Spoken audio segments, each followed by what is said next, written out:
بسم اللہ الرحمن الرحیم۔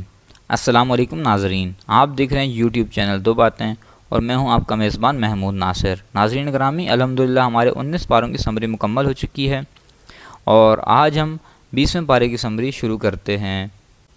پارہ نمبر 20 3 صورتوں پر مشتمل ہے، جس میں سورۃ النمل کا کچھ حصہ ہے، کچھ حصہ اس کا 19ویں پارے میں تھا، سورہ قصص ہے اور تیسری سورۃ العنکبوت کے کچھ حصے پر مشتمل ہے۔ 20ویں پارے کی ابتدا میں قدرت اور وحدانیت کے 5 دلائل ذکر کیے گئے ہیں اور 5 سوالی انداز میں ذکر کیے ہیں۔ دلیل نمبر 1 یہ ہے، کیا وہ اللہ جس نے آسمانوں اور زمینوں کو پیدا کیا، وہ آسمان سے بارش برسا کر خوبصورت اور تر و تازہ باغات لہلاتے ہیں، وہ بہتر ہے یا جنہیں یہ شریک ٹھہراتے ہیں وہ بہتر ہے؟ دلیل نمبر 2 ہے، وہ محسن حقیقی جس نے انسانوں کے لیے زمین کو باعث قرار دیا، اس کے سینے میں نہریں جاری کی، اس کی پشت پر بھاری پہاڑ رکھ دیے اور میٹھے اور کھارے پانی کو خلط ملط ہونے سے بچانے کے لیے ان کے درمیان رکاوٹیں کھڑی کر دی ہیں۔ کیا اس محسن اور قادر ذات کو بتوں کے مثل ٹھہرانا کسی صورت بھی قرین انصاف ہے؟ دلیل نمبر 3 ہے، مجبوری، مظلومیت، بیماری اور تکلیف کے وقت کسے پکارا جاتا ہے، رب العالمین کو یا بے جان بتوں کو؟ دلیل نمبر 4 ہے، بحر و بر کی تاریکیوں میں راستہ کون دکھاتا ہے، بارش برسنے سے پہلے ٹھنڈی ہوائیں کون چلاتا ہے، رب کریم یا ہاتھوں سے گڑی ہوئی مورتیاں؟ دلیل نمبر 5 ہے، انسان کو ابتدا میں کس نے پیدا کیا اور دوبارہ کون پیدا کرے گا، رب العالمین کے سوا کوئی ہے جس کا تم نام پیش کر سکو؟ قرآن کا عمومی اسلوب یہی ہے کہ وہ اللہ تعالیٰ کی الوہیت اور وحدانیت پر کائناتی مناظر اور نفس انسانی کی حقائق سے استدلال کرتا ہے۔ یوں وہ پوری کائنات کو بحث و مناظرہ کا میدان بناتا ہے، یہاں تک کہ مخالف بھی یہ تسلیم کرنے پر مجبور ہو جاتے ہیں کہ اللہ کے سوا کوئی بھی نہیں جو یہ سارے کام کر سکے۔ عقیدہ توحید کے بعد دوسرا بنیادی مسئلہ جو مشرکین کی سمجھ میں نہیں آتا تھا، وہ دوسری زندگی کا مسئلہ تھا۔ وہ یہ کہتے تھے کہ یہ کیسے ممکن ہے کہ جب ہم اور ہمارے آبا مٹی ہو جائیں تو ہمیں دوبارہ پیدا کیا جا سکے۔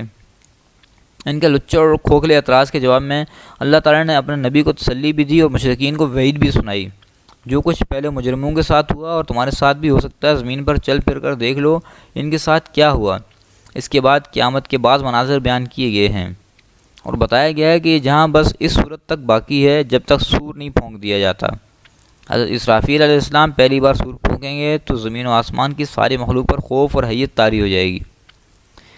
دوسری بار جب سور پھونکیں گے تو کائنات کی ہر چیز کو موت آ جائے گی۔ جب تیسری بار سور پھونکیں گے تو سب قبروں سے زندہ اٹھ کھڑے ہوں گے، جیسے اس صورت کی ابتدا عظمت قرآن سے بیان ہوئی تھی، یوں ہی اس صورت کے اختتام پر بتایا جا رہا ہے کہ انسان کی سعادت یہ ہے کہ وہ اس کتاب مقدس کو تعلیمات کو مضبوطی سے پکڑ لے۔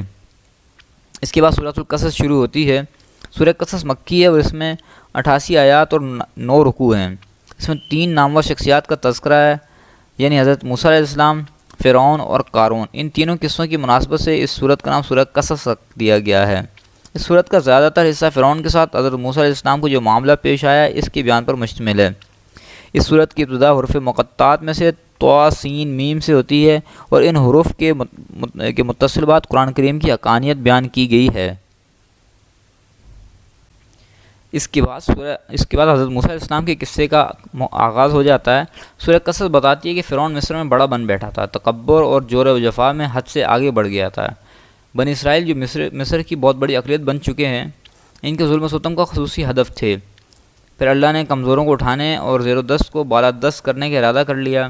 انہی حالات میں حضرت موسیٰ علیہ السلام کی ولادت ہوئی۔ آپ کی والدہ پریشان ہو گئی کیونکہ وہ جانتی تھی کہ فرعون کے کارندوں کو اگر خبر ہو گئی تو وہ نومولود کو زندہ نہیں چھوڑیں گے۔ اللہ تعالیٰ نے ان کی رہنمائی کی، انہوں نے صندوق بنایا، اس میں اپنے لخت جگر کو لٹا کر نیل کے لہروں کے حوالے کر دیا۔ پانی کی دوش پر تیرتے ہوئے صندوق کو فرعون کے خادموں میں سے ایک نے اٹھا کر ان کی اہلیہ حضرت آسیہ کی گود میں ڈالا۔ فرعون اس معصوم بچے کو بھی ذبح کرنا چاہتا تھا، لیکن رب العالمین کا فیصلہ کچھ اور تھا اور یقیناً ہوتا وہی ہے جو رب کا فیصلہ ہوتا ہے۔ انسان کی تدبیریں، سازشیں، منصوبے اور پروگرام دھرے کے دھرے رہ جاتے ہیں۔ آسیہ نے کچھ اس انداز سے بات کی کہ اس شخص کا دل بھی پسیج گیا، جس کے سینے میں لگتا تھا دل نہیں پتھر کا ٹکڑا ہے۔ ادھر فرط غم کی وجہ سے بچے کی والدہ کا یہ حال ہو گیا کہ کسی پل سکون اور قرار نہیں۔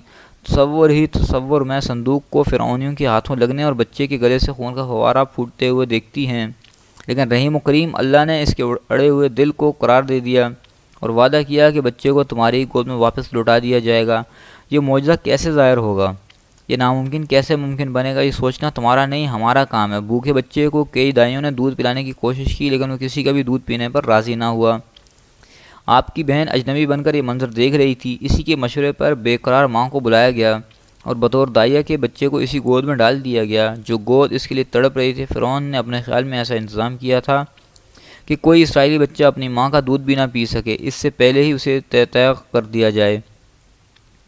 اللہ کا فیصلہ یہ تھا کہ وہ بچہ جسے اپنے وقت کے سب سے بڑے ظالم اقتدار کے لیے خطرہ بننا تھا، اس کی پرورش اسی اقتدار کے زیر سایہ اور صاحب اقتدار کے نان و نفقہ سے ہو۔ پھر وہی ہوا جو سچے رب کا فیصلہ تھا۔ خدائی کے جھوٹے دعوے دار کی تدبیر ناکام ہو کر رہی۔ حضرت موسیٰ علیہ السلام نے جوانی کی حدود میں قدم رکھا تو آپ کے ہاتھوں قبطی کا خون ہو گیا۔ ایک مرد وفاق کے مشورے پر آپ مصر سے نکل گئے اور مدین کی راہ لی۔ یا نہ جان، نہ پہچان، نہ ٹھکانہ، نہ ذریعہ معاش، دعا کے لیے اسی کے سامنے ہاتھ اٹھا دیے جس نے زہریلے سانپ اور آدم خور بھیڑیے کے ہاتھوں پرورش کروائی تھی۔ کہا تو بس یہ کہ یا رب، میں تیری عطا کا فقیر اور محتاج ہوں۔ آپ کی یہ دعا دریا بقوزہ کی مثال ہے۔ اس میں وہ سب کچھ آ گیا جس کا انسان محتاج ہو سکتا ہے۔ سائے کا محتاج ہے تو دھوپ کا بھی محتاج ہے، بیداری کا محتاج ہے تو نیند کا بھی محتاج ہے۔ ایک درخت کے سائے تلے بیٹھے تھے کہ دو باحیا اور پردہ دار بچیاں بکریوں کو ہنکناتے ہوئے آ گئی۔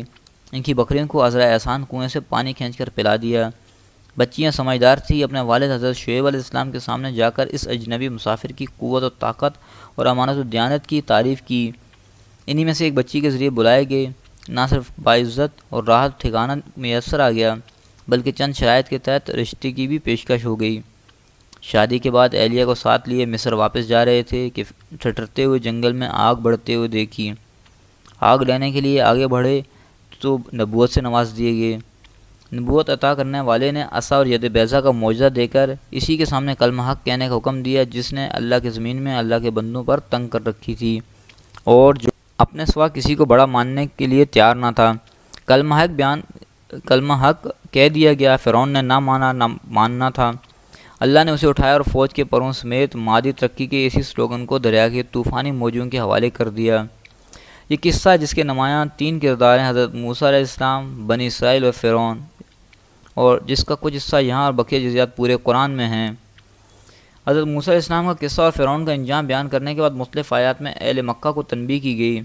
اس کتاب میں سے ایمان والوں کے لیے تعریف کی گئی، مشرکین کی جہالتوں اور حماقتوں کا ذکر کیا گیا، دنیا فانی کے معلومات سے دھوکہ کھانے سے بچنے کی تلقین کی ہے، قیامت کے مناظر میں سے بعض مناظر کی منظرکشی کی ہے کہ اللہ تعالیٰ کی تخلیق اور اختیار کا بیان ہے۔ ان مضامین کے بعد فرعون جیسے ایک دوسرے متکبر اور سرکش انسان کا تذکرہ ہے۔ اس کا نام قارون تھا، خاندانی اعتبار سے حضرت موسیٰ علیہ السلام کا قرابت دار تھا۔ اکثر علماء نے اسے اپنے آپ کا چچا زاد قرار دیا۔ اپنے وقت کا نہیں، شاید آج کے بین الاقوامی سرمایہ داروں میں سے بھی سب سے بڑا سرمایہ دار اس کے خزانے کی نہیں، اس کے خزانہ کی چابیاں اٹھانے کے لیے طاقتور مردوں کی ایک بڑی جماعت کی ضرورت پیش آئی تھی۔ دولت کی بہتات نے اسے خودسر اور مغرور بنا دیا تھا۔ حضرت موسیٰ علیہ السلام نے اسے سمجھایا کہ مال و دولت پر مت اتراؤ، اللہ اترانے والوں کو پسند نہیں کرتا۔ اللہ نے جو کچھ دیا اسے اللہ کی رضا حاصل کرنے کے لیے خرچ کرو۔ جیسے اللہ نے تمہارے ساتھ احسان کیا ہے اسی طرح تم بھی اللہ کے بندوں کے ساتھ احسان کرو۔ نہ کسی پر ظلم کرو اور نہ ہی روپیہ پیسہ ناجائز مصارف پر خرچ کرو۔ لیکن یہ ساری فہمائش اس کے سر کے اوپر سے گزر گئی اور اس نے وہی جواب دیا جو ہر احمق مغرور سرمایہ دار دیا کرتا ہے۔ اس نے کہا یہ مال مجھے میری دانش کے زور پر ملا ہے۔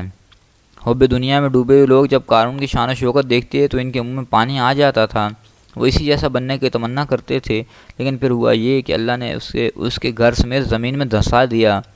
عذاب الہی کی اس زندہ گرفت نے دنیا پرستوں کی آنکھیں کھول دی اور انہوں نے اعتراف کیا کہ اگر اللہ ہم پر احسان نہ کرتا تو ہمیں بھی دھنسا دیتا۔ قارون کے واقعے کے اختتام پر قرآن کریم ایک ایسی نصیحت کرتا ہے جو ہر مسلمان کو اپنے پلے باندھ لینی چاہیے۔ ارشاد ہوتا ہے، آخرت کا گھر ہم نے ان لوگوں کے لیے تیار کر رکھا ہے جو ملک میں بڑا بننے اور فساد کا ارادہ نہیں رکھتے، اور انجام تو پرہیزگاروں ہی کا ہوگا۔ اس صورت کی آخری آیت میں ہے کہ اللہ کے سوا ہر چیز فنا ہونے والی ہے، اسی کا حکم ہے اور اسی کی طرف تم لوٹ کر جاؤ گے۔ فرعون جیسے بادشاہ اور قارون جیسے سرمایہ دار کا عبرتناک انجام اس دعوے کی دلیل ہے کہ اللہ کے سوا ہر چیز فنا ہونے والی ہے۔ اس کے بعد سورہ عنکبوت شروع ہوتی ہے۔ سورہ عنکبوت مکی ہے اور اس میں 69 آیات اور 7 رکوع ہیں۔ آیت نمبر 41 میں مکڑی کا ذکر کیا گیا، اسی نسبت سے اس سورت کو سورہ عنکبوت کہا جاتا ہے۔ اس سورت کا موضوع سنت ابتلا ہے۔ اس صورت کے مضامین بھی دوسری مکی صورتوں جیسے ہی ہیں۔ اس صورت کا موضوع سنت ابتلا ہے، یعنی زندگی میں وہ ابتلائیں اور آزمائشیں ضرور آتی ہیں۔ مکی زندگی میں مسلمانوں کو طرح طرح کے مظالم اور مصائب کا سامنا کرنا پڑا۔ جب جور و جفا کے بادل پہم برس کر بھی نہ تھمتے تو بتقاضۂ بشریت بہت سے لوگ گھبرا اٹھے تھے۔ انہیں سمجھانے کے لیے فرمایا گیا کہ ایمان والوں کو آزمانا اللہ تعالیٰ کی پرانی سنت اور دستور ہے، تاکہ سچے اور جھوٹے، مومن اور منافق میں فرق ہو جائے۔ صاحب ایمان بڑے بڑے حوادث کے سامنے استقامت دکھاتا ہے، جبکہ زبانی کلام ایمان کے دعوے کرنے والوں کے قدم ڈگمگا جاتے ہیں اور ان میں سے بعض دنیوی تکلیفوں سے بچنے کے لیے معاذ اللہ مرتد ہو جاتے ہیں۔ ارشاد ہوتا ہے، اور بعض لوگ ایسے ہیں جو کہتے ہیں ہم اللہ پر ایمان لائے، جب انہیں اللہ کی راہ میں کوئی ایذا پہنچتی ہے تو لوگوں کو ایذا کو یوں سمجھتے ہیں جیسے اللہ کا عذاب، اور اگر تمہارے پروردگار کی طرف سے مدد پہنچے تو کہتے ہیں ہم تو تمہارے ساتھ تھے، کیا اللہ نہیں جانتا جو کچھ اہل عالم کے سینوں میں ہے۔ ایمان والوں میں سے سب سے زیادہ اور سخت آزمائشیں اللہ کے نبیوں پر آئی، اسی لیے اس صورت میں حضرت نوح علیہ السلام، حضرت ابراہیم، حضرت موسیٰ اور حضرت ہارون علیہ السلام کی قصے اجمالی طور پر ذکر کیے گئے ہیں، تاکہ ایمان والے جان لیں کہ اہل حق پر ابتلائیں تو آتی ہیں، لیکن یہ ابتلائیں دائمی نہیں ہوتی۔ انجام کار اہل حق کو غلبہ نصیب ہوتا ہے اور ان کے مخالفین کو ہلاک کر دیا جاتا ہے۔ سورت کے اختتام پر مشرکوں کے بتوں کو عنکبوت یعنی مکڑی کے ساتھ تشبیہ دی گئی ہے، جیسا کہ اس کا جالا ازحد کمزور ہوتا ہے، نہ سردی سے بچا سکتا ہے نہ گرمی سے، نہ ہی تیز ہواؤں کا مقابلہ کر سکتا ہے۔ یوں ہی مشرکوں کے بت کمزور ہیں، نہ انہیں نقصان سے بچا سکتے ہیں اور نہ ہی کوئی فائدہ پہنچا سکتے ہیں۔ یہاں پارہ نمبر 20 کی سمری مکمل ہوتی ہے۔ انشاءاللہ کل پارہ نمبر 21 کی مختصر سمری کے ساتھ حاضر ہوتے ہیں۔ اس وقت تک اللہ حافظ۔